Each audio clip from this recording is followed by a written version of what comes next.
It was something in her eyes. When we were talking at the table before I had my meltdown moment, she looked me straight in the eyes and had a conversation that you don't have with a lot of people. We had that meaningful conversation right at the very first meeting. He's really my soulmate. And I feel very fortunate that I'm going to have the second half of my life with him because I'm experiencing something I didn't experience before. And I'm so glad that I'll be given this gift, to experience this and to truly know what love really is. Take a girl and a guy, and they fall madly in love and form a family. Sprinkle in some counseling degrees and a doctorate, a dream of transforming relationships as we know it. And 20 years later, we give you power couple Dr. Ray and Jean Kadkodian. And this is their podcast, Couples Synergy. You are listening to Dr. Ray and Jean Kadkodian with Couples Synergy. I'm Dr. Ray. And I'm Jean. And this is our podcast about love, marriage, and relationships. Check us out online at couplesynergy.com and be sure to subscribe to our podcast or send us any suggestions on topics you'd like to hear more about. And now on to Couples Synergy, an in-depth look at love, marriage, and relationships, where we bring you our experiences with working with thousands of couples for over 15 years. Every day we get to hear intimate details about a couple's celebrations, disappointments, and everyday challenges. We've often wished these stories were shared because we know we are more similar than different. And so we created not only an avenue where you can hear about people's intimate lives, but an atmosphere where people come over to our home pub, pour a drink, and share their stories. People like today's guests, Cris and Leslie. Hello and welcome to the show. Hi, guys. Hi, guys. Hi. Thank you so much for agreeing to come over and be on our podcast and tell your story. And your story is a very interesting one, and it aligns with the topic of our podcast today, and that is finding love after divorce. But before we get to that, why don't you guys tell us a little bit about yourself? How old are you? What do you do for a living? Etc. I am 49, and I'm actually a corporate controller. Been in this industry my entire life, for the most part. So I have 2 kids, daughter that will be 21 in May, and a son that will be 19 in December. So this fall will be an exciting time because we'll be empty nesters, or we'll be empty nesters. Very fun. Yes, very excited. And Cris, what about you? I am 54. Sometimes that's hard to say, but it'd be double. Oh, it's just a number. Yep. So I work for a big consulting firm, and I run training operations, which is pretty much what I've done for most part of the last 30 years. I'm a military veteran, spent the first 10 years of my adult life in the Navy. Thank you for your service. Thank you. Since then, I've been working in corporate training, and I have collectively 4 girls. Was married 20 years previously. All right. Awesome. So can you guys tell us the story of how you met? That's a funny story. So we actually were introduced to each other by one of my neighbors. And actually that neighbor, which is Chris's sister, we lived in the same subdivision for, probably 12, 14 years.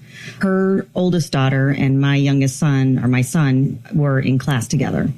So that's how we met. It was ironic because she was driving out of the subdivision and she stopped because there was moving trucks at the house because nobody knew we were moving. And she pulled up and she said, "Oh my gosh, what's going on?" I said, "I'm moving. And by the way, I'm getting divorced."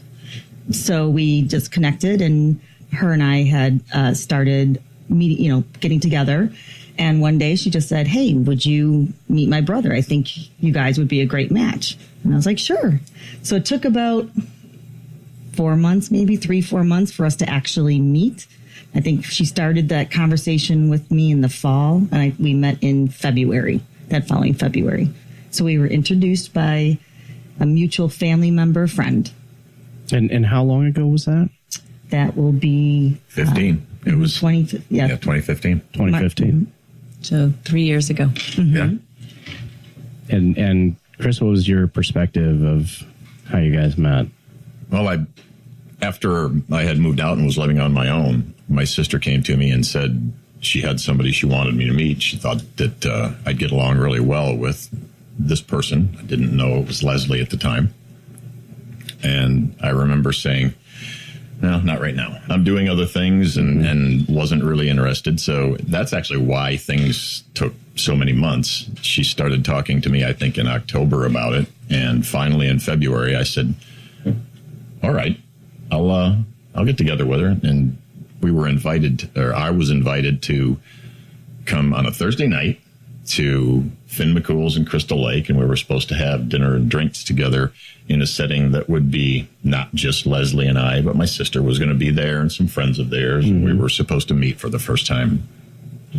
There's a whole long story behind that. Yeah, we got the time. So, well, first off, I did some homework before I went on the date. I went on Facebook and I looked up the name that my sister had given me, and I found her Facebook profile. So I knew what she looked like before I arrived. You stalked her Facebook profile. I did. And when I arrived, as soon as I walked in the door, I said, that's her. I recognized her the moment I walked in the door. She did not know what I looked like. So I walked in the door and I cut right and went to the other side of the bar where I had a clear vantage point and could watch who was interacting and what was going on for a while in silence. What were you thinking?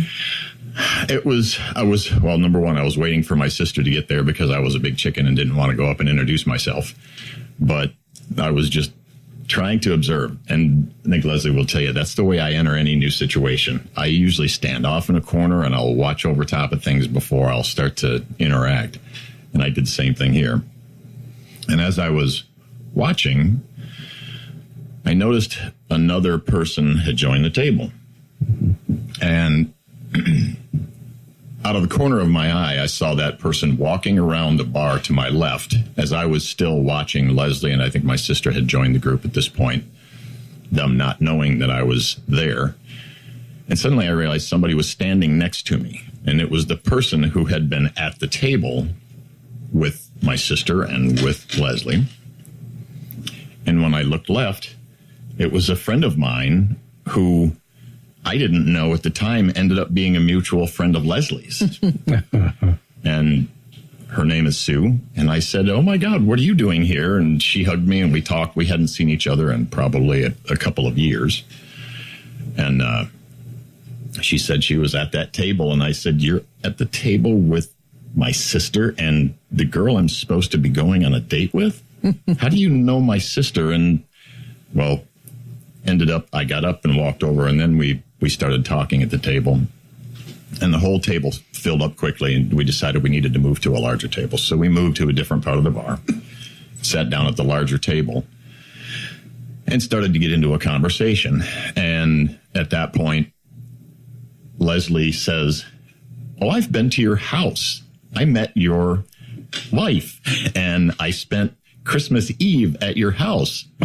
And I remember literally the blood leaving my head and thinking the world just went from really big to really small, really fast. And the first thing I did was say, I have to leave now. The world got a little too small for me, a little too fast. You got freaked out. I got freaked out because here this person I'm supposed to be meeting is coincidentally a friend of not only my sister, but we have now a mutual connection between us, and she knows my soon-to-be ex-wife and has been to my house, and I don't even know anything about her. So I exited the bar, and that was what I would characterize as our meeting night. You just got up and left? I did. I got up and said, I have to go. What was going through your head, Leslie? I was like, oh, okay. The whole table was like, whoa, what happened? I'm like, I don't know. They asked me if I said something. I'm like, I don't think I said anything. So I was like, wow, okay. Guess that one's not going to work out. So that was the first meeting. Yes. Was obviously there was a second meeting. Otherwise, you guys wouldn't be here. Yeah. So after that, I figured I'd never see him again or whatever. And then his sister texted me. He's like, hey, Chris wants your number. Are you okay if I pass it on to him? And I was a little bit caught off guard by that. I was like, really? He really wants my number? I'm like, okay. So she passed it along, and then he had reached out to me, and we got together a second time, probably a week or two after that. Were you interested in him in that first meeting? To be really honest, I was taken aback by him leaving so abruptly. I mean, I know the situation was kind of weird, but I didn't think it was that weird. But I guess now, like seeing it from his perspective and hearing from his perspective, I could see that would be a little unusual for him. I was like, hey, I'll give him another chance. And I'm glad I did. So, Cris, how do you go from being freaked out at first meeting to wanting her number and wanting to move forward? It was something in her eyes. When we were talking at the table before I had my meltdown moment, she looked me straight in the eyes and had a conversation that you don't have with a lot of people. I mean, a lot of people don't look you straight in the eyes and have that meaningful conversation. We had that meaningful conversation right at the very first meeting. And it just felt like something different. It didn't feel superficial. It didn't feel like I was meeting someone on a match date. It felt like I was meeting someone who was genuinely very interested in me. So afterward, after having a moment to settle down and having shared with my friends, I just went on what was supposed to be my meeting date, and she's been to my house and was there and knows my neighbors and my ex-wife, and all of my friends even had the same ghastly reaction that I had, and then everybody went, what? And after that all kind of settled down that evening, and I thought a little more about it. I thought I'd really like to have an opportunity to have a different conversation with her next time around. So we set up a date to meet at Galati's Hideaway, March 14th, 2015, for a Blackhawks game. Oh, okay. And that we now call our official first date and our anniversary date. Because it was just the two of you this time. Yep. Yeah. So how long were you guys together before you figured out you were a couple? How did that happen? I don't know if I can pinpoint a date. I think it was a natural progression. I mean, we pretty much saw each other at least a couple times a week from that point on, after that Galati's date. And in various forms, whether it be a quick lunch, dinner, doing something. And I just naturally, we just kept connecting every time we were together. Exactly. After the first date, we saw each other physically at least once a week, almost every single week after that. And we're really excited about getting back together every time we met up. Did you guys always have plans for the next time, or? No, we kind of just more hang out. We kind of fly by the seat of our pants. Yeah. It's like, hey, I there's a band playing here. You want to go see them? Or, hey, you want to come, want to meet for lunch? So we did a lot of those sort of impromptu things. Hey, you got time to meet for lunch today? Sure. We'd meet for lunch, and then we'd meet for dinner. And then you were really flexible because my kids were still pretty young. They, one was driving, one wasn't driving. It was very new to me being a single mom. And I had, he was really good about working around when I had the kids and didn't have the kids. So when I didn't have the kids is when we normally would get together. And then when I was with the kids, he'd let me, I'd be focused on them. So we had to work around that for a while. Did you have any rules inside your own head about the kids, as far as at this point the relationship is going to be serious enough that I'm going to introduce him to the kids?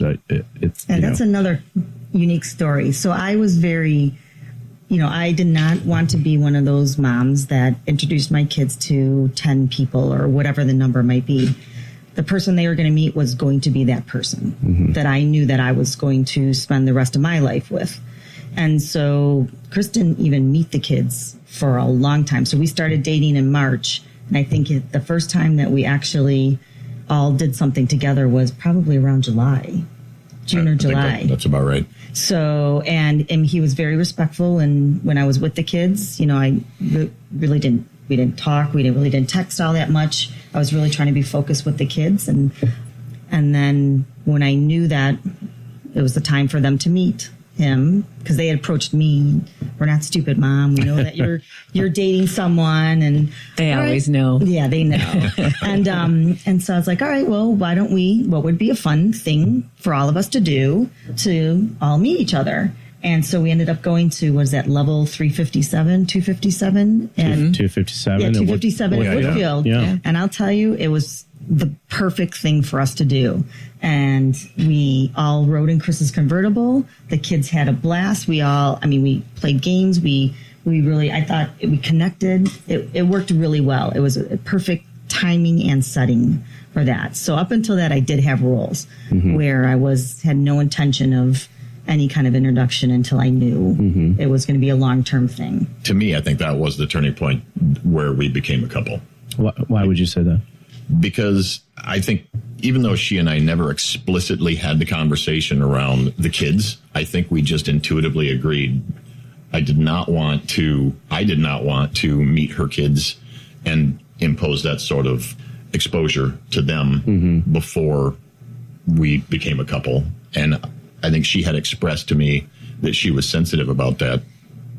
But when it just happened, it happened comfortably and everyone was happy. I think to me, I just sort of recognized, hey, we're in this. And this is when it actually became a real thing. We're not just casually dating anymore. We're not looking for an eject point. So that's 5 months into it. Yeah. Yeah, and it actually was June, because then I have a big family celebration for 4th of July. Cris actually came with us to that event, and that's when Cris met my entire family. Up before that point, he had not met any of us. But I knew all of his family because I knew Heather. I'd met his mom. Obviously, I met his ex-wife. So we're mutual friends. But So what was it about the other person that you fell in love with? It was, for me, it was how easy everything was. When she and I had conversations, it was, to use a term I hear you guys use a lot, is synergy. We had conversations that were meaningful, and we didn't find very many things through those conversations that we differed vastly on. We actually were really in agreement on so many important things. I mean, starting even implicitly on how to deal with exposure to the kids. Everything just kind of flowed very naturally. There was no strain. There was no challenge. And I think I had never been around anyone that I had ever dated before in my life that just felt like everything clicked. I felt more like I had known her for years than months. How about for you? not in a negative way. Yeah, no, not a negative way at all. I would agree. I mean, it was the most natural thing I've ever experienced. And it just, every time we were together, it would just grow and build. And it was easy. We had that conversation so many times. I was a little apprehensive because I'm like, this is too easy. This cannot be this way. And I remember even one day calling Sue, and I'm in tears because it's the first night that Cris had kissed me, and I knew that that's when I was done. I knew that I was hooked. And I called her. I'm like, I'm going to hurt him. This is so bad. And she's like, just go with it. I'm like, it can't be this easy. It can't be this great. There's got to be something, something that's going to break it, or turn it in a different direction. And I'm glad that she gave me that advice to just go with it, because it was the best advice I ever got. I bet your sister, Cris, is really happy with herself. She reminds us of that every time we're together, too.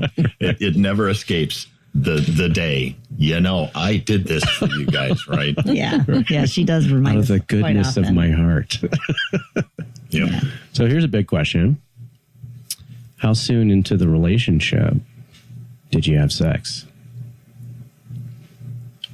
I was very patient about that. And I'll be honest, to me, it was really important to me that if I felt compelled to want to have sex with somebody almost immediately, I felt like it would cheapen the relationship. Yeah. And I waited 2 months. Yeah, we joke about this because actually, I mean, we probably went out for at least a month before he even kissed me. Wow, very traditional. And it was interesting because we went out this one time, and I even said to one of my friends, I'm like, if he doesn't kiss me tonight, this is the last night. This is it. And that was the same night that he did. And I called my friends in tears going, oh my God, I'm going to hurt him. That was just too good. This is not right. But yeah, we were very patient, which was a good thing because I think that meant a lot to me. Mm-hmm.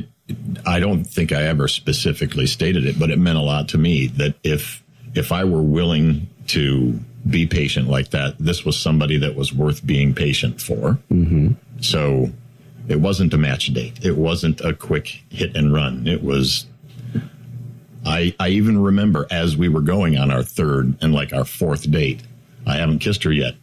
And then every time I would consciously think to myself, but I don't want to push this and cheapen anything. Oh. It'll happen when it's ready. That's a very conscious thought there. Yeah. It was well worth the wait. Was that meaningful to you as well, that he did take his time and didn't just try to hook up? Oh, yeah. Because I did the match dating scene for a little bit, and there's definitely different intentions there. Mm-hmm. And it was something that I'm not into. So it was a nice, breath of fresh air. Mm. Now, you guys are currently living together. Mm-hmm. When did that decision come about? And how did you guys make that decision? That was relatively speaking, quick. We moved in together at about 8 months, right? Well, if you say the official date was March. March. We were actually moved in, and he started moving in December, right before Christmas. And then you're officially out of your apartment in January. Yeah, so about 9 months. Yeah. Mm-hmm. About 9 months, yeah. Mm-hmm. So what conversations, occurred to make that decision happen?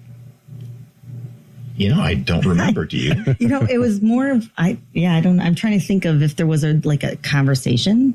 It was where he was pretty much staying at the house most of the time anyways. And it was just like, okay, it kind of seems silly to have an apartment that you never go to. And it was like, okay, well, my lease is expiring anyways, and I can get an early out in January. And it's like, okay, let's do it. I mean, that was the conversation. Yeah, it was that simple. It wasn't a long and involved process. It was, wow, this makes sense. And I remember thinking, my lease is just about up, and I do have an early out clause because I think my lease was officially due to expire in March, but I could get out in January as long as I had my stuff out by the end of December. And we just said, well, why don't we just do it then? We'll just move in, and I'll have all of my stuff out of the apartment by the end of December, and I remember trying to think through the holidays that year, and I don't remember where we went with that, but.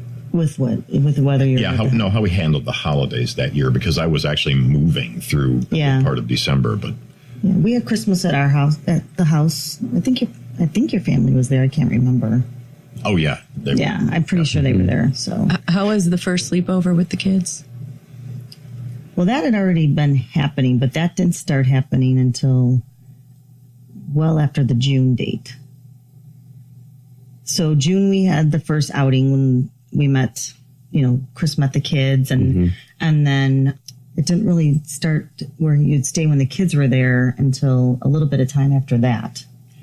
Yeah, I'm trying to remember. That was kind of natural. Okay. It wasn't one of those things. Exactly. It wasn't one of those things that was so awkward. We were really hyper conscious of it. I think we had done the advanced planning to introduce me 5-6 months after we'd started dating so carefully, and sort of gently got me talking with the kids and doing things together. And then it just sort of went comfortably to the next stage. And I don't think anybody expressed any awkwardness. No. And I had kept open conversations with the kids through the whole time.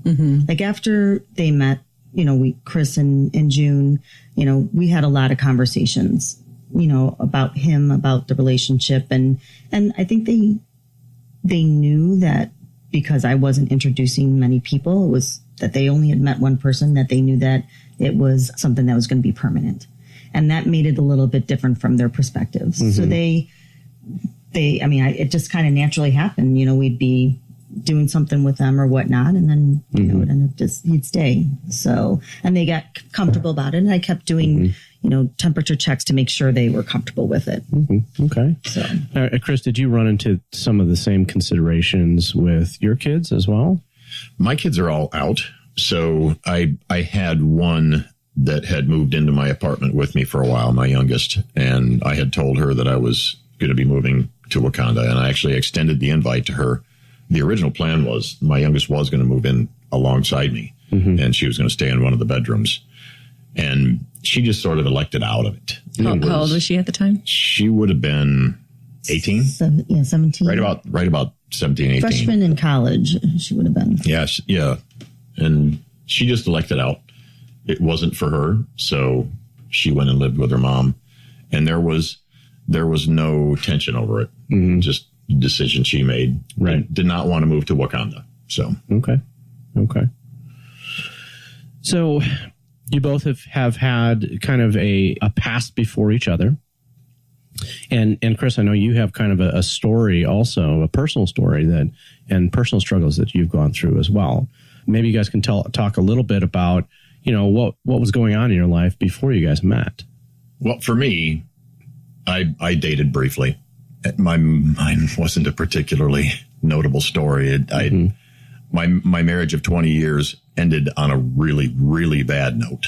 I mean, the law enforcement was involved and everything, and it was a really ugly situation that caused me to have to move out very quickly and to essentially almost seek asylum away from the house to get out of the situation. So that was very traumatic.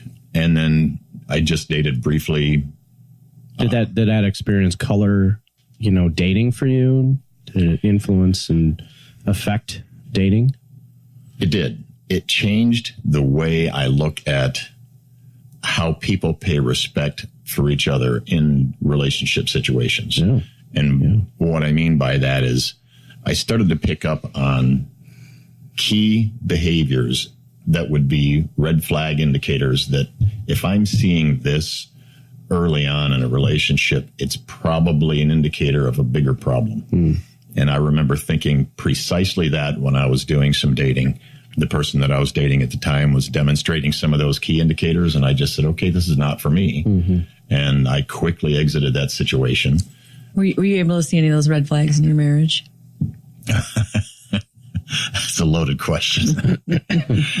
My marriage, I would have to say, from literally year one of 20, showed signs that we probably were not a compatible couple. We didn't really agree on pretty much anything. We didn't agree on child rearing. We didn't agree on financial management. We didn't agree on the colors in the house. We didn't agree on furniture choices.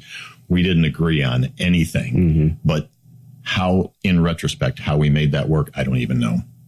I can't describe how we made 20 years of that work. Yeah, it's a long time.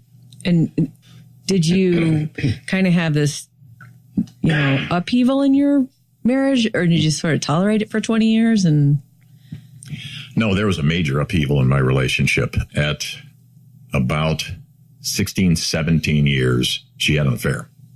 She had an affair with my best friend, who was coincidentally my boss at work. And it was an extended affair that she ended up coincidentally getting the kids brought into the situation and everything. And it was, in my situation, I was not aware that the affair was going on. My kids learned of the affair. My kids approached me and said, none of them would tell me directly. What I got approached with was, don't you think it's strange that, and then they would describe situations to me. And I remember saying, no, I trust your mother.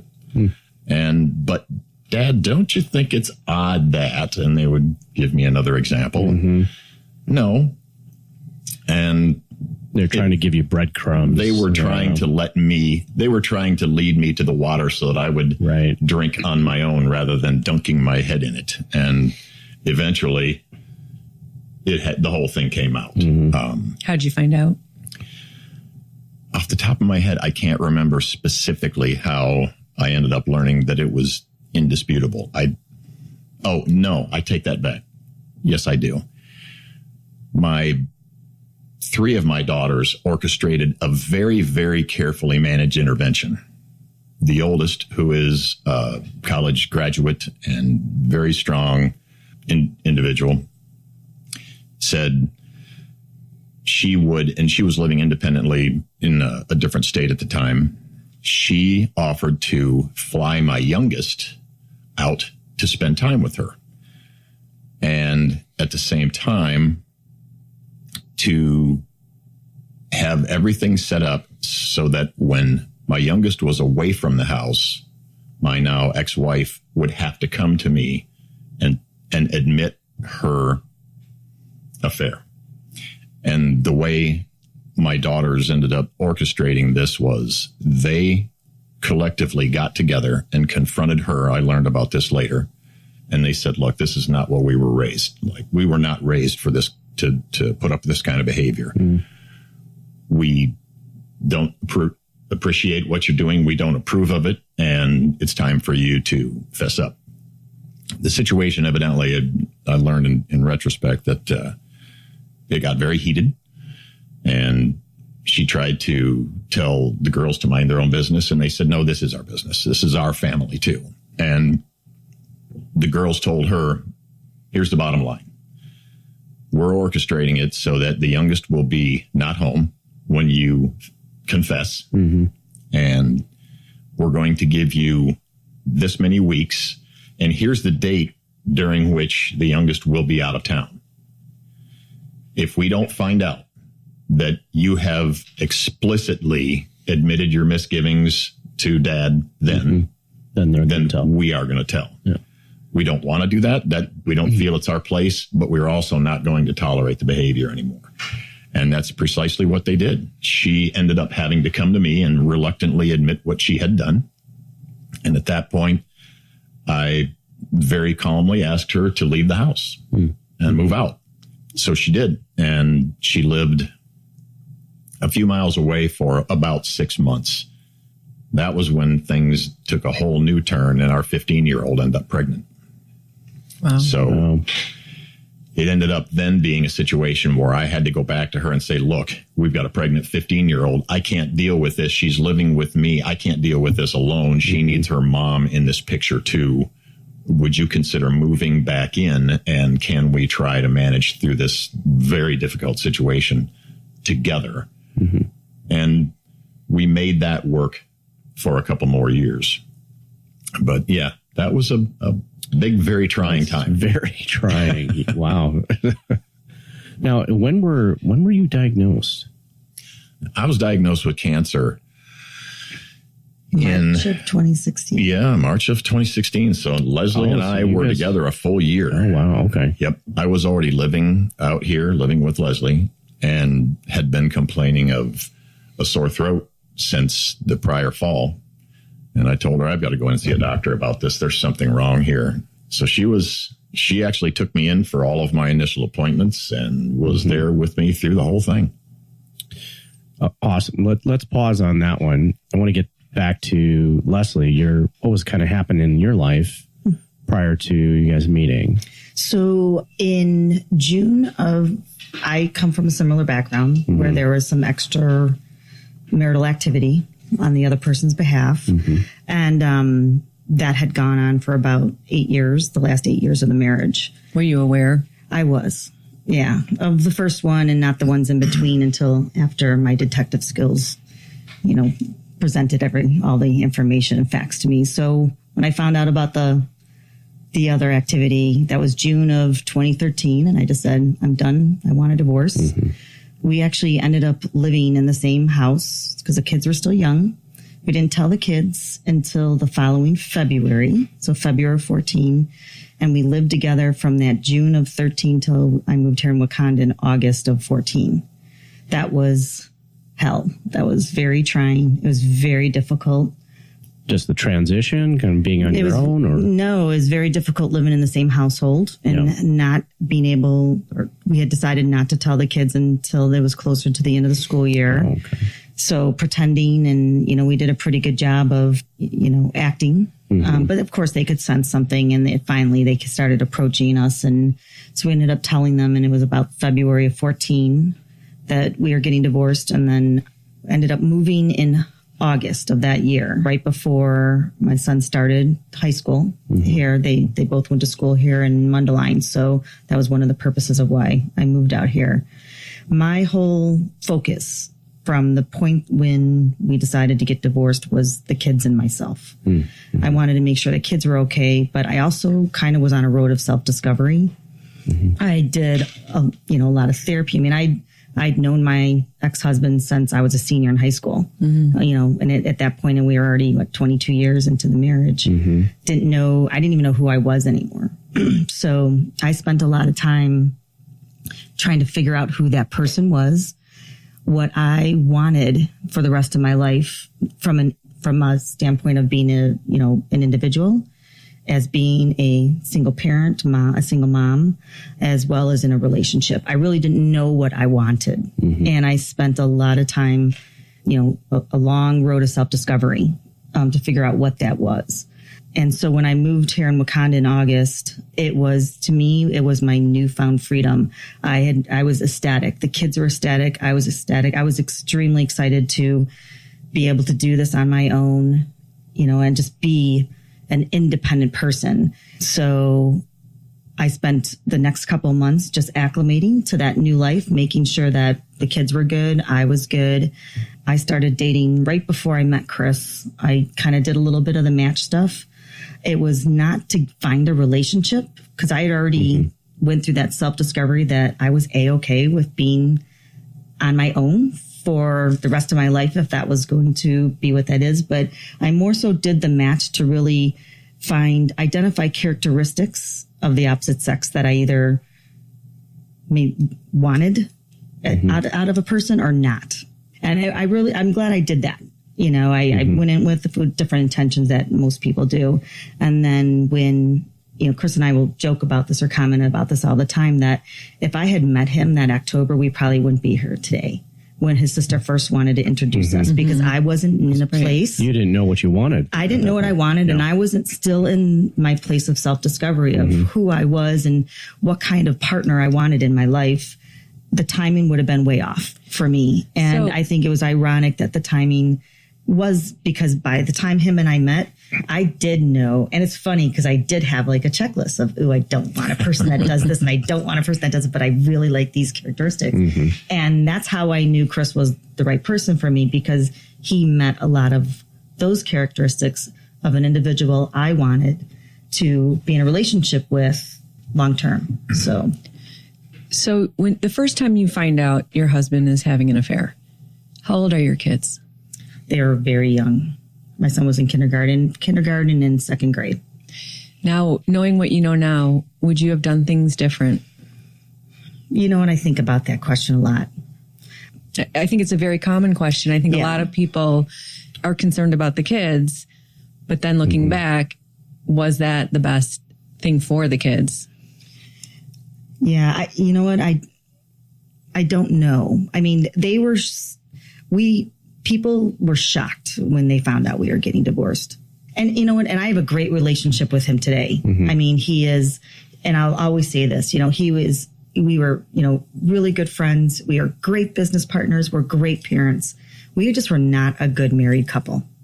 And we were a great married couple until from my point, the breaking point was when we had kids. So on paper and from other people's perspective. People were shocked. You guys thought you guys had a perfect marriage. Yeah. Okay. Yeah. But, there's an interesting point, though, that I did note. And when I came into the situation, her kids commented on this. Her kids had never seen another man hold their mom's hand, kiss their mom, hug, pay attention to, affection, or caress. There was no affection. So in my mind, how people missed that, I don't know. How do you miss observing that? But to this day, still, even as we're walking over here today, we hold hands everywhere we go. One of the neighbors, who I don't even know who that neighbor was, she is walking out to her car as we're on our way here today. She walked out and she said, "It is so great to see a couple like you holding hands." And and, walking together. And I thought, wow, it's really a shame that that's so unusual for people. Right. Mm-hmm. Because we don't go anywhere together where we're not holding hands. Mm-hmm. Yeah, sometimes I think it makes other people uncomfortable. Like even my kids are like, "Oh my God," but get a room. But it's also they have made many comments though that they know that they can see we really love each other. Mm-hmm. They are now comfortable with that kind of affection because they weren't comfortable with it. Because Cris is absolutely right. I was very, very affectionate with my kids. So from a parental standpoint, but from a relationship standpoint. And that was one of the things I did identify on my road to self-discovery is that if I'm going to, do anything in a relationship, I want to make sure that it's to show the kids different types of relationships. Yeah, role modeling. Exactly. Right. And they have commented that they like what they see and they want to model after that, which is great. So I think that's something that was, to me, worth all the difficult time that it was to get where I'm at today. That is awesome. Awesome. So is there any advice you would give people who are in a marriage that is sort of falling apart or has that kind of stuff? Toxic or, interestingly, I had a similar conversation the other night on this subject, and it's very difficult for me to look outside in on those situations and not give the advice that says, if these key indicators are there, it's time to pull the ripcord. Because I know some people just don't want to do that. They don't want to pull the ripcord. And that was kind of the conversation I was having with somebody else at just a matter of a couple nights ago. I sort of adopted this mantra early in my relationship that relationships are work. Work is hard. Work is something you have to constantly put an effort into. But beyond that definition, I don't think I ever was able to tell myself the story of, but what does hard work look like? Right. Does it really need to be so hard that every single day you're angry? Because I can honestly say that I spent the best part of 20 years waking up every day angry, but convinced that that was the right thing to do because I convinced myself that the anger was my issue. It wasn't her issue. It wasn't the kid's issue. It was my issue. And that as long as I continued working hard at it, it would eventually pay off. Do you still believe that? No, I don't. And I know that sounds blunt, but I don't. I really don't. I think there's a point at which the amount of effort that you put in for the returns that you're going to get become diminishing. It's more a point of diminishing returns. And that's going to be different for every person. But I think if you can sort of define for yourself what that point of diminishing returns is, that's when it's time to start looking to get out, because then it's healthier to be out of it than it is to be in it. Well, it sounds like it was the wrong kind of hard work that you were putting energy into. Yep. Yeah. And that's why, and she and I talk about this all the time. We don't have to put any effort into this. This feels effortless every day. And what's so funny is on all fronts, we agree on everything from politics to how to manage money, to the music we listen to just, we haven't found anything that we have vastly differing opinions on, which makes all of that very easy. What do you like on your pizza? Surprisingly similar stuff. Same thing? Yeah. Yep. And maybe it's similar because we respectfully know how to compromise too, where you're not putting yourself in a position where you shouldn't be compromising. So I've sort of developed this new theory, and it's based on my own observations and my own experience. I see there being in the marriage world 3 different types of relationships. There's the relationship where one of the two looks out for themselves first, and the other looks out for the other person first. So you've got one who's more concerned about themselves, and you've got the other who's concerned about the first person. Then you've got the relationship where you have 2 people who are in it, each of whom are into it for their own reasons, and they look out for themselves first. That's a non-relationship. It's 2 people living together, but they're looking out individually for themselves first. And then you've got the rare relationship where you've got 2 people in a relationship. One person's focus is looking out for the other person first, And on the other side, their focus is looking out for the other person first. And that's where we are. She looks out for me first. I look out for her first. And there's always balance. That is a fantastic perspective there.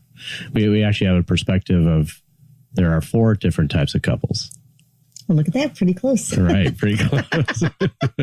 and this is kind of based on Buddha's perspective. Buddha had a perspective that there are 4 different types of people in the world, right? That there are people that move from darkness to darkness, people who move from light to darkness, people who move from dark to light, and people who move from light to light. Okay. And our whole take on this, the next step up would be the 4 different types of relationships. Same thing, moving from the same, darkness to darkness, which are couples who are, coming from a place of negativity, and they see negativity all around them. And then in turn, they are planting the seeds of negativity in their relationship. Blame, shame, conflict, judgment. And so they are now going to reap the same kind of negativity and darkness down the line. And then they have couples they go from light to darkness. Light meaning that things are going well. They have the abundance. They have, all the resources, but they come from a perspective of being holier than thou, pointing out, the mistakes in their partner, right?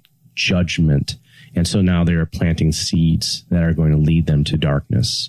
And then there are couples that go from darkness to light, and that they realize that they bring baggage into every relationship. They bring their negativity, everything that they've learned and their role models have taught them, and they need to learn how to resolve that. And they do that together, and they plant the seeds of working together as a couple. And they move towards the light. And then there are couples that move from light to light, right? They've not only have they figured it out, but they also are continuing to plant the seeds of creating that cohesiveness and synergy in the relationship. It's fascinating when you're talking about the 3 different couples because it just came to mind. And I think too, obviously we work with couples. We've seen a lot of people go through divorce. And the first thing I'll tell people is nothing for a year. You have to get to know yourself. Totally agree. Yeah, you have to become the person you want to spend the rest of your life with, or you will attract the same thing right back into your life. Yeah, exactly. I would agree with that completely. I think in my case, I moved out of my home of 15 years and my marriage of 20 in September.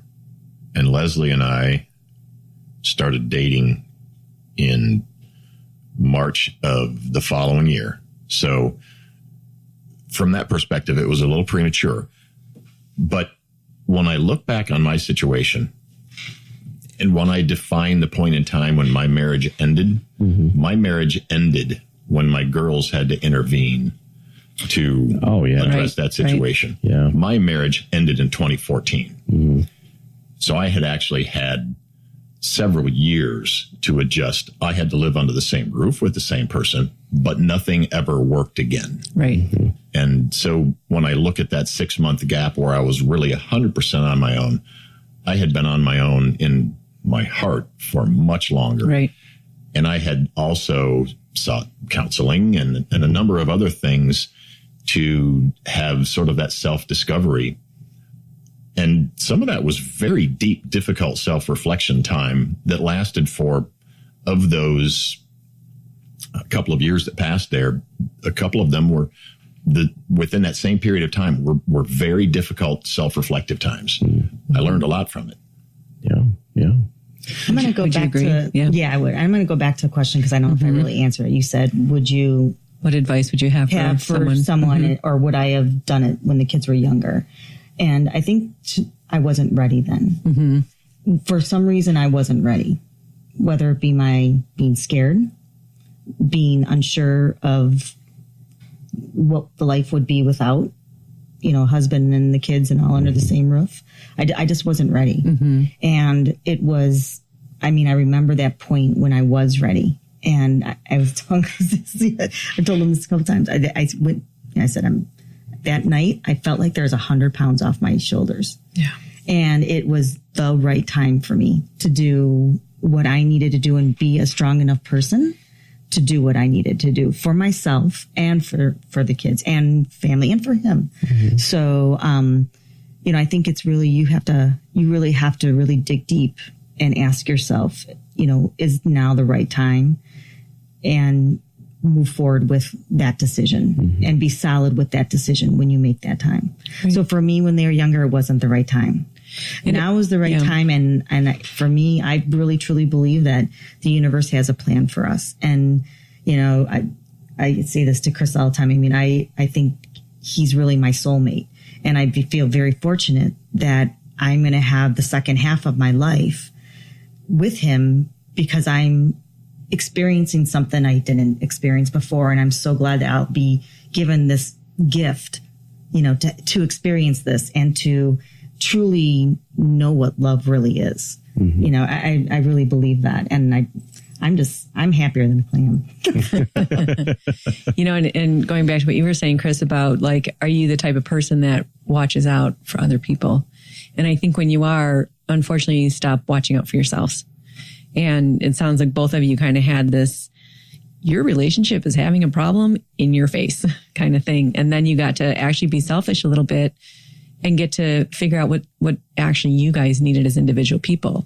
Yeah, interesting. I was actually presented by a doctor to say, whatever's going on in your life, it's actually physically killing you. Mm-hmm. You need to do something different. And that to me was the eye-opening point that I just couldn't do it anymore. Mm-hmm. Mm-hmm. I had to make that choice for myself, and because your body knew. My body knew. Yeah, exactly. Mm-hmm. And I couldn't be that strong person for everybody around me anymore. Mm-hmm. So I had to take a step back, and it was probably one of the best decisions I made for myself. Now, to kind of go back to a pretty important topic here, and that's, you guys started your relationship in 2015. 2016, you're diagnosed with cancer. And how does this affect your relationship? I'll tell you, that scared me really badly, thinking I'm a year into probably the best relationship I've ever had in my life. Mm-hmm. And the first thing that struck me is I do not want to become her burden. And I was motivated to get better, faster, and to not be disruptive to the flow of sort of the family unit that we had created while I was sick. Mm-hmm. But it was difficult. I really tried never to impose on her. I tried to not ask anything of her. I tried to stay in the bedroom and just keep it away from the kids. And that was hard. But it was very important to me to not impose what I had going on the whole sort of family unit we had created. Mm-hmm. I don't know. What would you say? Yeah, I mean, it was a shock. I mean, I remember the exact point when you told me. I was out of town on business in Atlanta, and I could not get home on that flight home. My flight was canceled. I couldn't get on another airplane, and it was just killing me that I couldn't be there physically because I needed to be there. That was probably one of the worst nights ever. I think I ever experienced, but it wasn't, the relationship wasn't a question in my mind at all. It had nothing to do with, us and our relationship. And I never once had that thought of, oh my God, what did I sign up for? Never once that crossed my mind. I mean, I knew I was already 100% into the relationship, and nothing was going to change that. I think oh my God, I applaud the kids were phenomenal through that whole process. And they had developed a strong relationship with Cris, throughout that time. And they were just as worried and concerned and wanted to make sure that he was well and moving towards recovery and well as quickly as possible and whatever they can do. And they were absolutely amazing through it. Mm-hmm. And I just think that the entire environment of the household was positive, and there was no negativity in the household. And I think that really helped with the situation. Mm-hmm. I think that helped in my recovery a lot. But that positive has been in that household, since day one when I moved in here, and it's just continued to grow with that family unit as our family unit is growing. There was and I'll never forget this. There was another very meaningful turning point in our relationship during that time. I personally told the kids I was sick. Mm-hmm. And I remember seeing the look on their faces. And I could tell they were both shocked. And her daughter, after that moment on that day, would not leave my side. Mm-hmm. In fact, she and I was distraught and stressed out and really nauseated, sick over the whole thing. I went up to lay down in bed. Her daughter came up and got in bed with me and laid there and cried. Mm-hmm. She was so upset that I was sick. Her daughter cried. Mm. And I knew there was something really special then. Yeah, that's just a testament to your relationship. Yeah. And what type of cancer was it? What stage were you diagnosed at? You know, what's funny is it was throat cancer, and it's HPV related, which means that it was very likely handed off to me by my ex-wife at some point. It's just a brutal fact. She picked it up somewhere, and at some point in one of the affairs that she had in the 20 years that we were together, she handed that off to me, and I had no idea. I don't even know where I was going. Stage was probably, stage, it was like stage 2. Mm-hmm. So they caught it fairly early, which was awesome. And I remember the one test, that one biopsy, I went with him, and the doctor came out, and I knew then, we knew then that it was before they actually physically told us that he had it. And the way the doctor looked, he's like, yeah, it's not looking good. So I had a little bit of time to prep, but I didn't say anything to Cris because I didn't want to, because it wasn't conclusive. We didn't know for sure. Right. It ended up, unfortunately, being what the gut feeling of the doctor was. So, but I think he said it was, I think, type 2. Well, what was funny about it was, and I think there was a deliberate attempt on the treatment team to not talk about that much, because I ended up I had 4 doctors. I had my primary care physician, I had an ear, nose, and throat doctor, I had a chemo oncologist, and I had a radiation oncologist.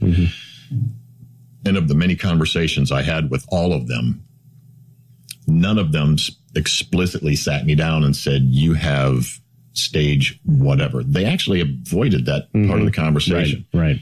Now, they told me what type of cancer it was. They just kind of avoided the stage thing. The only thing I knew about was that it was in an inoperable part of my throat. It was deeply embedded in the base of my tongue, way down by my vocal cords. And they said that if they were to have done surgery, I ran the risk of having my tongue and my swallowing muscles likely paralyzed for the rest of my life, which means I would never be able to swallow again. Yeah.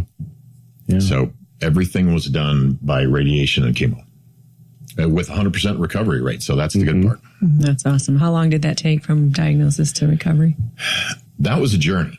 So the treatment plan it started in March, it ended in May, but that's where they don't give you the whole picture. I had 38 radiation treatments. I had 3 rounds of chemo. And what they don't necessarily give you up front is the treatment is so brutal on your body that the treatment actually damages a lot of things. And afterward, both of my shoulders started to give out, and I couldn't figure out why my shoulders were giving out. I had chemo and radiation on my throat. Why are my shoulders giving out? And why am I having things like tingling in my toes? And there's a whole host of other things that follow.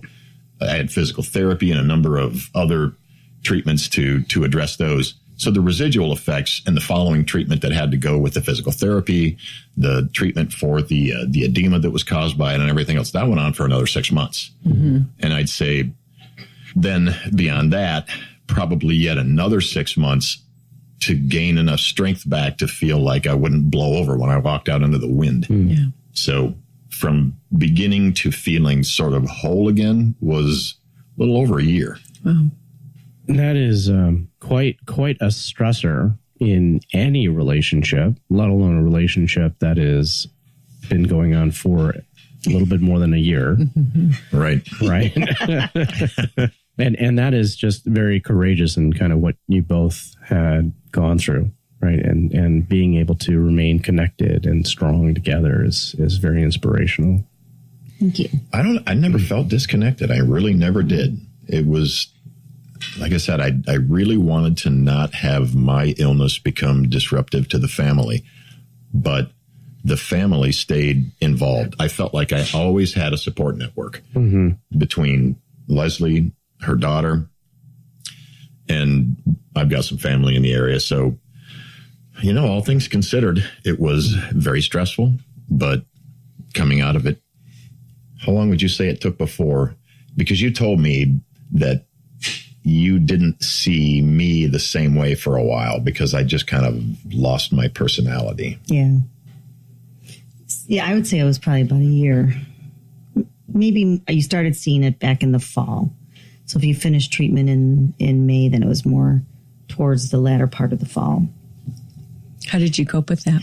Yeah, see, the whole treatment process, like that whole treatment time period, everything was fine. It was the post that I think I had the most difficulty because, I was like, all right, everything's over. He's going to be back to normal. And he wasn't back to normal. And that was really hard on me because I didn't know if I would see that person I fell in love with. And not that I changed because I still was in love with them, but the person was different. Like, is this our new post-treatment? And it was, that was really, really, that was for me a really difficult time. But, like different physically, different emotionally, mentally? I wanted immediately the, active, fun, adventurous Cris back. And, he wasn't that person yet. He was still recovering. He had to get his strength back. It was different. He was battling his own issues, the swallowing, there's a whole host of things that happen post-treatment they don't tell you about. That is, I think, the most difficult time for the family members. They really should prep you for and coach you through a little bit better. Right. So, but, at least to give you some hope. Yeah. Yeah. But slowly they did a good job at that. They gave us a lot of hope. Yeah. And slowly you started seeing signs of him coming back. And, I'm glad I was patient, and let him go through that, that recovery period because I'd say that you're pretty much all back, which is good. For better or for worse, I'm all back. Right. So thinking back, what is it that you guys learned from your parents, and how did that impact your marriages, and how does it impact your relationship now? What lessons you learned or didn't learn? Mine's probably shorter than yours. My parents were not a stellar example. I'll share that right up front. Yeah, mine's ditto on that too. I agree with my own. I think one of the things that I learned through my parents that sort of tainted the way I looked at some things and allowed me to stay in a bad marriage for a long time was, again, the idea that a marriage takes work. But understanding how much work and how painful that work needs to be, I think is an important. And how to actually do the work. Right. But there was also this other message that every couple argues. Every couple has fights. And I had convinced myself that any couple that says that they don't fight is lying. Because I had this ideal in my head that there is no such thing as a couple that doesn't fight. Everybody fights. Everybody argues. And I don't feel the same way anymore. And so I won't say that there's no such thing as disagreement. But she and I have never had an argument, and we've never fought in almost 3 years. And I don't feel like it's something that we would ever do. And the reason being is because we can have rational, sound, respectful dialogue on disagreement. On the rare occasion that we do, we can disagree and go, wow, I can see that perspective. I understand why you feel that way. And we can reach a rational end to that conversation, give each other a kiss and go to sleep. And that's how easy it is. 20 years before that, I never saw that one time. Every argument was almost to the level of being violent. Well, that's quite some extremes there. Yeah. Yeah. So you guys don't ever get angry with each other? No, I think we get angry with each other. Yeah. But it's a different kind of angry. we can talk. We can generally talk. I'll go back to answering the first question about my parents, because that will paint a really clear picture of me. So my parents stayed married, but should have never been married. I spent most of my childhood that I can remember figuring out ways to keep my parents married. And it was a very awful situation. My parents spent most of my childhood not speaking any words to each other. Mm-hmm. And it was unfortunate because I brought that into my first marriage where, and that I shut down, I don't talk. And it's, and I have to take some time to process through things before I can have a conversation. She talks to me. and that's, that is one of the things that from the get-go with Cris is I've never felt I couldn't say what I felt. And that was even in the beginning, he would mention, he'd be like, you need to talk to me. And I tell him I shut down. I need time to digest. I need to figure things out. But I always talk to him, whereas historically I won't talk. And that's to me been a big game changer in this relationship. Because that's the actual work that you're talking about. Yeah. And it's sometimes it's really hard for me to talk, but as we continue, our relationship, it's even from day one, I have always talked. He might have to kind of pull it out of me a little bit, and even today, I think it's even less and less of that where I'm comfortable enough with us, our relationship, the strength of our relationship that I can talk about things. So the negativity I took out of my parents' relationship, and there was no affection in my parents' relationship. I didn't even know what that was, similar to what my kids saw, took that to my first marriage. And I know that was, I'm not going to blame 100% on him. I know I was a contributing factor to that for some of those specific reasons. And I knew I didn't want to bring that into a third relationship. So the family relationship, then my first marriage and this relationship, I didn't want to bring that. And it's a completely different, refreshing situation. And I love it. I love the fact that I've been able to overcome that. But I think I didn't do it. I think he helped me do it. And our relationship did it. So it's been a night. That's to me, it's been a very positive thing for this relationship. And we don't fight. We talk, we respectfully disagree. We value each other's perspective. I value his perspective on everything, and I may not see eye to eye necessarily, but the other side of it is I'll say, oh yeah, thinking about that is a good perspective on it. And, I'll absorb it and I'll apply it. And that's, I think, the big difference between other relationships I've had and this one. One of the truths is that we get wounded through relationship and we heal through relationship. And it sounds like you guys are doing a really good job with that. Mm-hmm. And it would make sense that given your past history, both of your histories and relationships, that one of the unwritten rules in the relationship is that you talk out your feelings, talk out your thoughts. You don't keep anything to yourself. Or right? Text them. Put everything out on the table. I'm a good texter. which is fine. Every relationship, they have their own venue of conversation and communication, which works for them. But what would you say are some of the other unwritten rules in your relationship? You always have to kiss the person goodbye and say you love them before you leave. Okay. And Absolutely. When you come home. Yep. That if you're away from each other, you have to text so I know that you're safe and okay. I completely agree. And oftentimes, maybe not every single time we leave the house or whatever, but we always give each other a kiss goodbye and to tell each other as often as we can that we love each other. But it's not just telling, because it's a difference with saying those 3 words and meaning those 3 words. It's like showing it. And that's the one thing I said from the beginning. Don't ever say it unless you don't mean it. Right, so when you say it, or when you, only say it when you don't mean it. Right? Yeah, only say it if you mean it. And that's something I think that we do. We do only say it if we mean it, which thank God never had a situation where we didn't want to say it. So do you think that having both been hurt by partners the way you guys have been, it makes you more careful with each other? It definitely does me. I mean, I look at the situation with her greatly differently than I've ever looked at any other relationship. And I feel easily compelled to want to go out of my way for her because I've found this interesting reciprocating energy.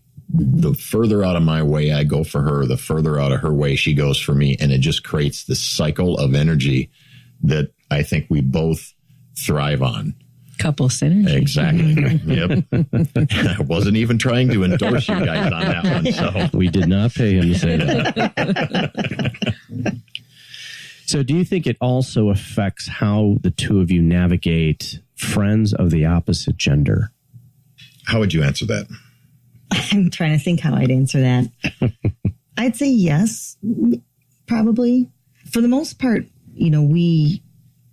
our friends are collective friends. Mm-hmm. So, yeah, I'm not sure how to answer that one. I have some women who are friends that I'm very comfortable being around. She seems less comfortable when I'm around them if she's not right there with me. Mm-hmm. But I feel secure in our relationship to the extent that if she's around other men, it isn't something that, given my experience, I feel compelled to have an absence of trust. Mm-hmm. I mean, my just sort of natural approach, not a book read approach or anything else, but my natural approach is to extend trust first. Mm-hmm. But if you take that away, I have a very difficult time ever giving it back. Mm-hmm. But are there any unwritten rules in regards to this area? Like, do you can go for coffee, but you can't go out to dinner with, a friend of the opposite gender, something, along that lines. I've never thought a lot about that. Yeah. I've never put a lot of thought into it because I guess my whole trust mantra is, as long as getting naked's not involved. Well, that's pretty clear cut. Right. Well, your final question, Jane? Yeah. How do you know your partner loves you? You can tell it by the way they look at you and their actions. And even most of the time, and what they say. What specifically does he do that really lets you know he loves you? He won't let me leave without giving him a really good kiss in the morning. Whenever I'm down, he picks me up. He doesn't point out my faults. He's really positive. It's supportive, positive. All those characteristics that you wish for. And he makes me a better me. Mm-hmm. That's the bottom line of it. And when I'm down, he can pick me up, or if I'm struggling through something, he can help me find a path, out of that struggle. Does he pay attention and know that? Or do you have to ask for that? No, see, that's the one thing that's great is you don't ever have to ask him anything. You don't even have to ask him to do the dishes. He does everything without even being asked, which took me a long time to get used to. Mm-hmm. Yeah. it's just natural. It's not anything that I have to, once in a while I'll have to say, oh, you haven't kissed me in the last hour, but that's about it. No, he makes me a better me. He makes me happy. That's awesome. To me, it's accumulation of a lot of things, but ever since the first time I met her, looking in her eyes, I feel like I'm looking in her soul. I know that sounds so cliche, but I can see happiness when I look in her eyes. The happier I see her, the happier I feel I am. Mm. And there's this other little thing that we do with each other, which I think is very meaningful for couples. And that is, we've sort of created little nicknames for each other that we use that are self-supporting for the other person. I call her my sunshine. She is my sunshine. I text it to her every day. We even have our own little Facebook page that we set up, and it's called My Sunshine. Really? It's a closed Facebook page. Fun. That is and We'll share private little messages and things on there, upload a song or a video or just say something out there. We haven't used it a lot as of late, but we keep it, and it's called My Sunshine. And she has always referred to me as handsome. And that's sort of her coined nickname for me. And it makes me feel good. And I think the same on the other end. I can see that when I call her Sunshine, it makes her happy. And those little things that go so far in making the other person happy. I find that, using the example that I gave you before, I was in a relationship where my ex-wife was interested in making sure she took care of herself and making sure that everyone around her took care of her too. Yeah. So my motivation was to keep her happy. Her motivation was to keep her happy. And it was extremely draining of energy, because it felt like I never got a break. I felt like I was always having to try to find something more to push in her direction that she could consume. And in our relationship, I feel like any little something that I give in her direction is reciprocated by equally as much in return, if not more. And it just, like I said, it builds. That is fantastic. Well, Cris and Leslie, we want to wholeheartedly thank you for joining us today. And for all those listening to Couple Synergy, thank you very much as well. Sharing stories has been part of the human experience since the beginning of time. We hope that by sharing your story, it has enriched your lives and the lives of our listeners. Thank you. Thank you. Thanks, guys. For all you listening, if you have any questions or topic suggestions, again, please feel free to leave a comment or look us up online at couplesynergy.com. Until next time. You have been listening to Couple Synergy with Dr. Ray and Jean Kadkodian.